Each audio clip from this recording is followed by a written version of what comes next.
Hey guys, I've been using my Samsung Galaxy Fold 4 for around a week at this point. It's my main phone, my daily driver, and it's replaced my aging Xiaomi 10T Pro. Now, I'm sure you're aware of this phone. It's a kind of long and thin phone, well, width-wise, but it's quite thick at the sides, quite chunky.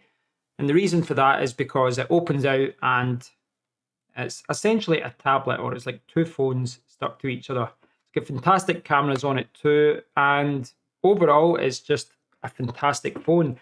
My first impressions of this were positive, but every day I use this, I find something else about it that I do love. Now, stay tuned. I will talk about the phone more in another video, and I will talk about this case, etc.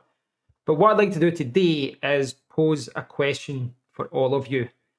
How much are you willing to spend on a smartphone?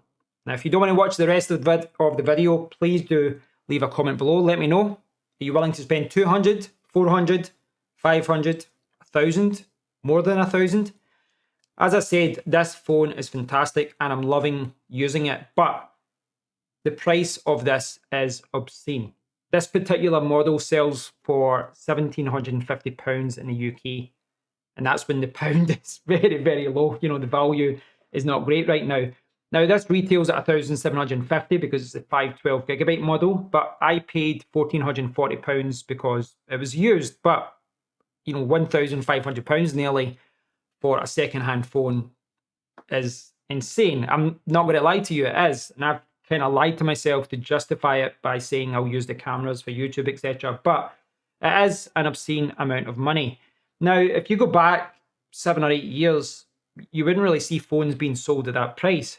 Back then, you know, a mid-range phone would maybe be 150, maybe up to £300 here in the UK, whereas your flagship phones were maybe 600 or so. But we've slowly seen the top of the range phones, the flagship phones, we've seen them slowly creeping up in price. And they've increased in price more than, say, cameras have or laptops have. Now, flagship phones from Apple can be like this. They can go up to close to £2,000, depending on the amount of storage that you want.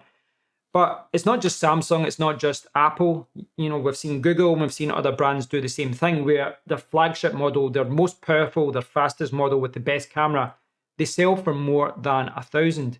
Now, at the other end, or at least a little bit down the range, we've seen mid-range phones get better and better. And you know, there's a good argument for only using a mid-range phone now. You know, some of these mid-range phones, 300, 400 bucks or whatever, they're fantastic, great battery life, great processors, great cameras, you know, the quad camera systems, etc. There's been fantastic progress on that. And, you know, I would say that for most people, that's all you need. But what we've seen tech companies do with the flagship phones is push the envelope, really, you know, push more as to what you can do with a phone. You know, these really are mini computers at this point, and they're also cameras, fantastic cameras. Very few people walk around with digital kind of point and click cameras anymore because the cameras on these phones, at least in the flagship, and you know, they're amazing. They're absolutely amazing. And they're kind of making the smaller digital cameras redundant. They can also be used as computers because they've got so much storage, they've got so much memory, and a lot of people use them for gaming exclusively. You know, a lot of people don't use an Xbox or a PlayStation. They'll play, for example, Call of Duty on their phone.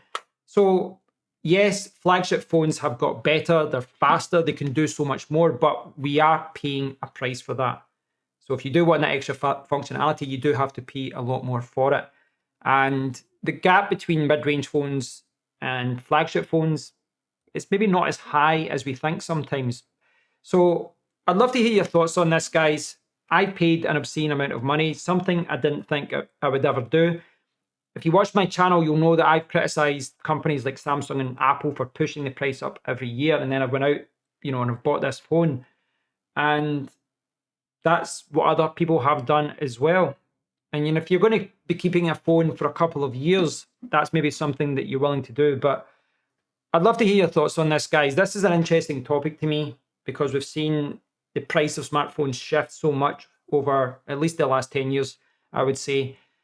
There's amazing phones out there for a low price, but if you do want the best of the best now. If you do want a flagship phone, if you want a fast phone with the best cameras in the market, you kind of have to pay for it now. Please leave a comment below, guys. Love to hear your thoughts on this. I hope you're all doing well. And until next time, take care.